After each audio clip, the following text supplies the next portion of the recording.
Hello, hello mga kamanay! Magandang bukas! Welcome sa Kusina ni Manay TV! For today's video po, tuturuan ko po kayong gumawa ng simple at napaka-healthy po na salad or vegetable salad po. Napakasarap po nito i-partner sa kapsalaham.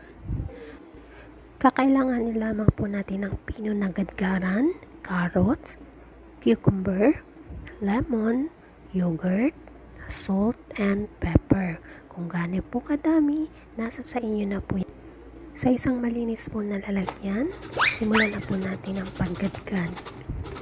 And then, the more na ginagadgad niyo po ang pipino, naglalabas po siya ng tubig. So, ang tips po na ibibigay ko po talaga sa inyo, once nagadgad niyo na po ang lahat ng pipino, i-drain out niyo po yung tubig na lumabas sa kanya. Yan po, nakikita yun sa video, may tubig, no? Tanggalin nyo lang po yan. I-drain nyo lang po. Pero wag nyo pong pipigain. I-drain nyo lang po.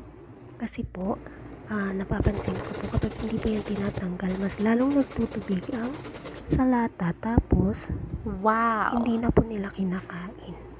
Kasi siguro yung pakiramdam nila, kumakain sila ng juice na salad. May ganun ba? So, ayan po, na-mix na po natin with carrot.